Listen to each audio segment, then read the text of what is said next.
Assalamualaikum warahmatullahi wabarakatuh. Pecinta Teguh Rahayu Slamet channel yang dirahmati Allah. Dua sahabat karib menyingkap tabir misteri ajaran Syekh Siti Jenar.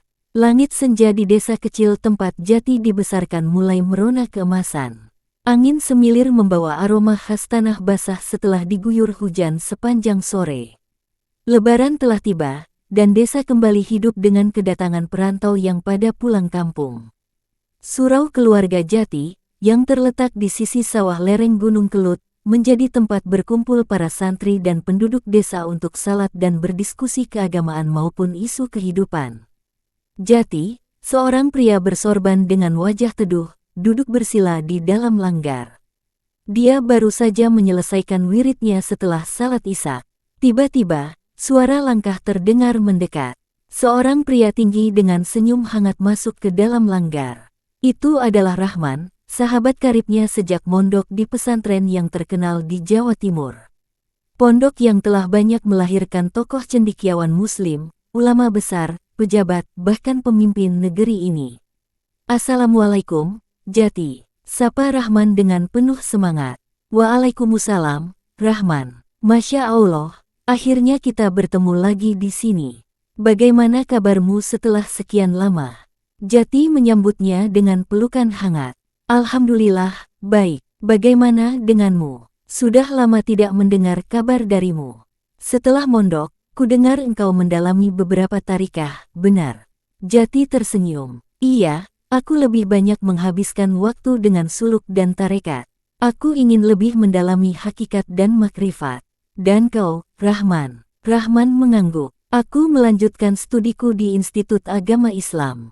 Banyak yang kudalami di sana, terutama tentang pemikiran Islam klasik dan kontemporer.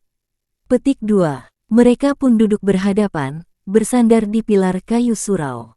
Cahaya lampu minyak menggantung menerangi ruangan, menciptakan bayangan yang bergerak pelan di dinding. Rahman, aku sudah lama ingin membahas sesuatu denganmu, kata Jati serius. Apa itu? Tentang ajaran Syekh Siti Jenar. Aku rasa ini topik menarik untuk kita diskusikan malam ini. Petik 2. Rahman mengangkat alisnya. Syekh Siti Jenar, sosok yang selalu menimbulkan perdebatan di kalangan ulama. Menarik. Baiklah, mari kita bahas. Memahami hakikat hidup menurut Syekh Siti Jenar. Jati menarik napas dalam. Menurut Syekh Siti Jenar, dunia yang kita tempati ini bukanlah kehidupan yang sebenarnya. Ini adalah alam kematian, tempat di mana manusia hidup dalam keterikatan dengan dunia materi dan hawa nafsu. Hidup yang sejati baru dimulai setelah kematian fisik kita. Petik 2. Rahman menyimak dengan saksama. Menarik. Jadi menurutnya, kita ini sebenarnya sedang mati. Jati mengangguk. Ya. Jika seseorang hanya mengikuti dunia tanpa memahami hakikat kehidupan, maka ia seperti mayat berjalan. Ini sejalan dengan konsep tasawuf dalam Islam yang menyatakan bahwa dunia ini fana, hanya persinggahan sementara. Rahman mengusap dagunya. Kalau begitu, bagaimana dengan sabda Rasulullah Shallallahu Alaihi Wasallam yang menyatakan bahwa sebaik-baik manusia adalah yang paling bermanfaat bagi sesama, hadis riwayat Ahmad dan At-Tabrani. Bukankah ajaran Islam menekankan amal dan peran aktif di dunia, bukan hanya memandangnya sebagai kematian belaka? Jati tersenyum. Benar, tetapi Syekh Siti Jenar memandang kehidupan ini dalam perspektif hakikat, bukan syariat semata. Ia menekankan bahwa manusia harus menyadari bahwa eksistensi sejati mereka bukan di dunia ini, melainkan di hadapan Allah. Kontroversi ajaran dengan kalangan Wali Songo. Rahman mengangguk. Lalu bagaimana pandanganmu tentang kontroversi ajarannya yang dianggap bertentangan dengan para wali lainnya? Jati menatap Rahman dalam-dalam. Itulah yang menarik untuk kita bahas lebih lanjut. Banyak yang menganggapnya sesat, tetapi ada juga yang menganggapnya sebagai wali besar yang memiliki pemahaman mendalam tentang tauhid. Rahman menghela napas. Memang, di kitab-kitab pesantren kita, Syekh Siti Jenar sering disebut sebagai tokoh yang menyebarkan paham al-wahdatul wujud yang sulit diterima oleh mayoritas ulama kala itu. Tapi kita juga tidak bisa menutup mata bahwa ajarannya memiliki kemiripan dengan Ibn Arabi dan para sufi besar lainnya. Jati mengangguk. Benar, Syekh Siti Jenar mengajarkan bahwa manusia bisa mencapai penyatuan dengan Tuhan dalam kesadaran hakiki. Namun, ajaran ini sulit dipahami oleh kebanyakan orang awam, sehingga ditafsirkan secara keliru sebagai paham yang meniadakan syariat. Rahman menambahkan, itulah sebabnya para wali lain, terutama Sunan Kalijaga dan Sunan Giri, menentangnya karena kemampuan Siti Jenar melampaui waktu yang belum pada saatnya. Itulah maka, mereka khawatir ajaran ini akan membingungkan umat Islam awam yang belum siap menerima konsep makrifat yang begitu dalam. Rahman mengulang lagi pertegas keraguannya, Jati, yang sering kita dengar ajaran Syekh Siti Jenar itu sesat. Kalau kita dalami, apakah benar seperti itu? Jati, berbekal pengalaman rohaniyah panjang olah laku beberapa thorikoh, menghela napas sebelum menjawab, Rahman, kita tidak bisa menilai sesuatu hanya dari perspektif orang lain. Harus kita gali lebih dalam. Syekh Siti Jenar mengajarkan paham tasawuf orang melihat sebagai mistik. Ajaran Syekh Siti Jenar memang tidak mudah dipahami oleh orang awam. Ahmad mengangguk, benar. Banyak orang yang hanya melihat dari luarnya saja, lalu buru-buru menghakimi. Padahal, ajaran beliau tentang hakikat hidup sangat dalam. Misalnya konsep tentang alam kematian yang sering disalahartikan. Jati lebih lanjut, Syekh Siti Jenar memandang kehidupan dunia ini sebagai alam kematian karena manusia yang terjebak dalam nafsu duniawi sejatinya sudah mati dalam makna spiritual. Orang yang korup, serakah, dan hidup dalam kebohongan adalah mayat hidup menurut beliau. Maka, untuk benar-benar hidup, manusia harus menemukan hakikat dirinya. Rahman menyela, tapi, kenapa para wali murka terhadap ajarannya? Apa yang membuatnya dianggap sesat?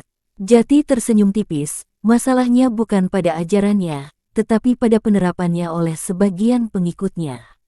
Ada yang salah memahami hingga menganggap bahwa kehidupan dunia ini sia-sia dan memilih jalan pintas, seperti bunuh diri, untuk kembali ke asal. Padahal, sejauh yang aku baca, Syekh Siti Jenar tidak pernah mengajarkan itu. Rahman menyerap kopinya, lalu berkata, kalau begitu, apakah ajaran beliau lebih dekat dengan tasawuf murni atau lebih ke arah kejawen, tagas Rahman. Jati menjawab dengan sangat hati-hati, inilah yang sering menjadi perdebatan. Ajaran beliau memang bercorak tasawuf, tetapi disampaikan dalam bahasa dan simbol-simbol budaya Jawa. Beliau berbicara tentang sangkan paraning dumadi yaitu asal dan tujuan kehidupan, tentang pintu kehidupan, alam kematian, dan yang maha luhur. Semua itu selaras dengan tasawuf, tetapi karena dikemas dalam kearifan lokal, sebagian orang menganggapnya menyimpang. Jadi sebenarnya, yang salah bukan ajarannya, melainkan cara orang memahami dan menerapkannya. Jati tersenyum, tepat sekali. Seperti halnya ilmu apapun, jika tidak dipahami dengan benar, bisa menyesatkan. Bahkan ilmu tauhid pun bisa disalahgunakan jika tidak dipahami dengan hati yang jernih. Ini mengingatkanku pada kisah Imam Al-Ghazali yang juga pernah ditentang karena pemikirannya yang mendalam tentang hakikat Tuhan. Bedanya, beliau lebih diterima karena menulis dalam bahasa yang lebih aman, dalam tanda kutip. Jati mengangguk, benar, Syekh Siti Jenar terlalu berani dalam menyampaikan ajarannya.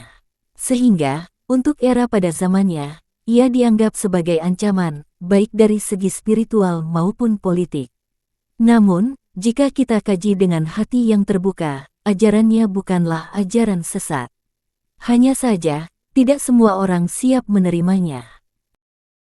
Hakikat, syariat, dan kehidupan sehari-hari.